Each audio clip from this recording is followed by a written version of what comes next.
আমি আলহামদুলিল্লাহ ভালো আছি, আশা করবো তোমরা ভালো আছো। তো আজকে আমরা একটা টপিক নিয়ে হাজির হয়েছি। টপিকটা হলো আয়নীকরণ শক্তি।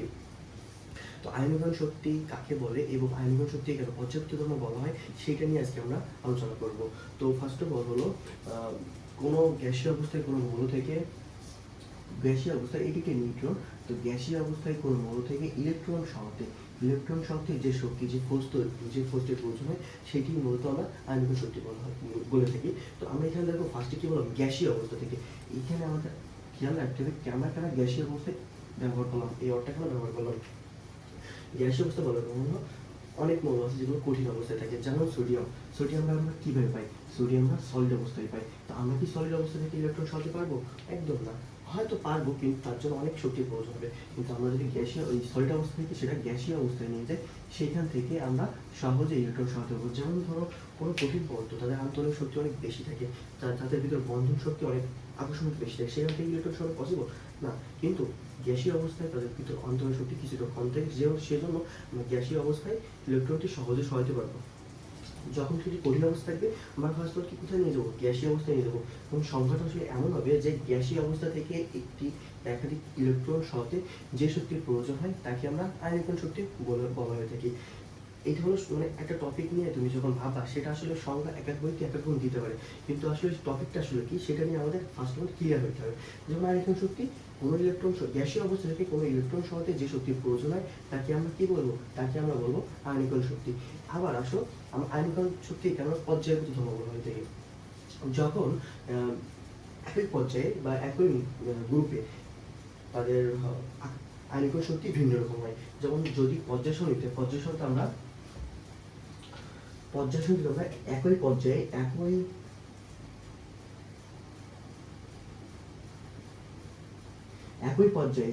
যখন বাম থেকে ডানে যাব, তখন আমাদের আয়নীকরণ শক্তি কি হবে? আয়নীকরণ শক্তির মান বাড়বে। আবার একই গ্রুপে যখন উপর থেকে নিচে যাবো, তখন আমাদের আয়নীকরণ শক্তির মান কমবে। এখানে আমরা একটা ছোট একটা সূত্র ইউজ করতে পারি, যেমন হলো আয়নীকরণ শক্তির আগে আমরা আয়নীকরণ ধরলাম আর তার সাথে শক্তি ধরলাম। তো আমরা ব্যস্ত ভৌতিক আকার ধরতে পারি। যেমন কোনো মৌলের যার আকার যত বেশি হবে তার আয়নীকরণ শক্তি তত কম হবে। আকার বেশি হলে আয়নীকরণ শক্তির মান কম হবে। আবার আকার যদি কম হয় তাহলে কি হবে? তার আয়নীকরণ শক্তি বেশি হবে, মানে একটা বাড়লে একটা কমবে।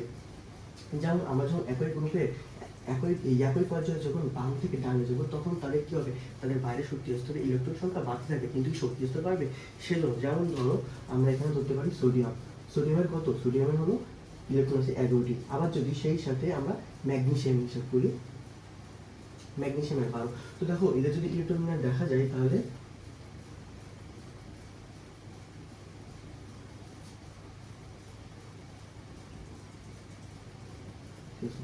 এই যে সোডিয়ামের ইলেকট্রন বিন্যাস। চলো ম্যাগনেসিয়ামেরটাও দেখি।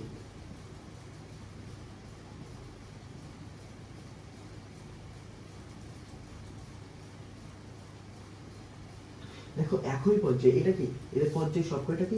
তিন নম্বর পর্যায়ে। এরা সবাই একই পর্যায়ে অবস্থিত। একই পর্যায়ে যখন আমরা বাম থেকে ডানে আছি, দেখো সবকটা কি হচ্ছে? বাইরে শক্তি স্তরে ইলেকট্রন সংখ্যা বাড়তেছে, কিন্তু আমাদের কি আমাদের কি শক্তি স্তর বাড়তেছে না। ইলেকট্রন সংখ্যা বাড়লে কেমন হয়? যেমন সোডিয়ামের ইলেকট্রন আছে কয়টি? সোডিয়ামের ইলেকট্রন আছে, আমরা ইতে ইলেকট্রন ধরি, ইলেকট্রন আছে কয়টি? 11টি। আর বিতে হলো প্রোটন, এটা তো আমি সবাই জানি। প্রোটন আছে কয়টি? প্রোটন আছে 12টি। আবার যদি আমরা ম্যাগনেসিয়াম হিসাব করি, তো ম্যাগনেসিয়ামের ক্ষেত্রে কি আসবে? এতে ইলেকট্রন আছে কয়টি? ইলেকট্রন আছে 12টি। আর প্রোটন আছে কয়টি? 12টি।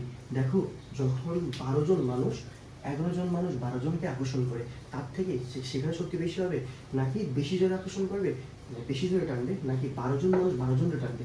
মানে এদের কি, যখন 12 জন মানুষ 12 জন ধরে টানবে, তখন তাদের একটু আকর্ষণ শক্তি বেশি হবে, তারা নিজের দিকে বেশি আকর্ষণ করবে। কিন্তু 11 জন মানুষ যখন 12 জনকে টানবে, তখন কি তাদের সঙ্গে বেশি আকর্ষণ করতে হবে না। সেজন্য আমরা বলতে পারি, যখন আমরা একই পর্যায়ে বাম থেকে ডানে যাচ্ছি, তখন সব বাইরের স্তরে একটি ইলেকট্রন বাড়তেছে, কিন্তু তাদের আমাদের শক্তি স্তর বাড়তেছে না। সেজন্যই যখন একই পর্যায়ে বাম থেকে ডানে যাচ্ছি, তখন আমাদের আয়নীকরণ শক্তি বাড়তেছে, আকার ছোট হচ্ছে।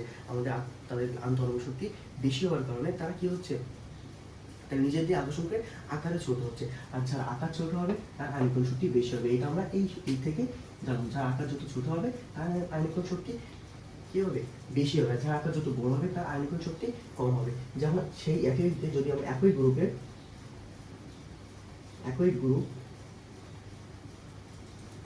যখন আমরা উপর থেকে নিচে যাব তখন কি হচ্ছে, তখন হচ্ছে প্রত্যেকটা মৌলের একটি করে নতুন একটা শক্তি স্তর যুক্ত হচ্ছে। নতুন একটা শক্তি স্তর যুক্ত হওয়ার মানে কেমন হবে, যে তার মানে আকর্ষণ শক্তি একটু কিছুটা করে কমে যাবে, তার আকার অনেক বেশি হবে।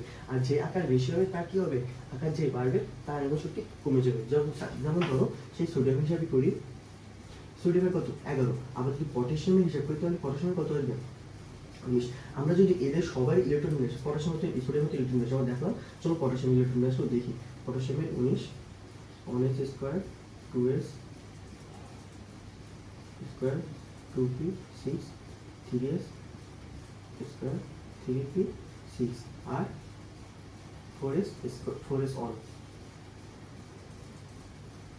হ্যাঁ, দেখো এইখানে দেখো এটা কি একই গ্রুপের, সোডিয়াম এবং পটাশিয়াম দুইটা কি একই গ্রুপে অবস্থিত। দেখো সোডিয়াম হিসেবে দেখলাম সেটা কি 3 নম্বর পর্যায়ে ছিল, আর এটা দেখো 4 নম্বর পর্যায়ে ছিল। এটা কোথায় 4 নম্বর পর্যায়ে, মানে একই গ্রুপে কিন্তু উপর থেকে নিচে। এখানে কি নতুন একটা শক্তি স্তর যোগ হয়েছে। এখন নতুন একটা শক্তি স্তর যোগ হলে কি তারা যতটা বেশি নিচ দিকে আকর্ষণ করবে তার থেকে কি একটু আকারে বেশি বড় হয়ে যাবে, আকারে বেশি বড়। এখানে ইলেকট্রন ছিল কয়টা, সোডিয়ামের কত, সোডিয়ামের ছিল 11টি, আর এখানে আছে কয়টি 19টি। একই গ্রুপের উপর থেকে যখন আমরা নিচের দিকে আছি তাহলে কি নতুন একটা শক্তি যোগ হওয়ার কারণে আমাদের তার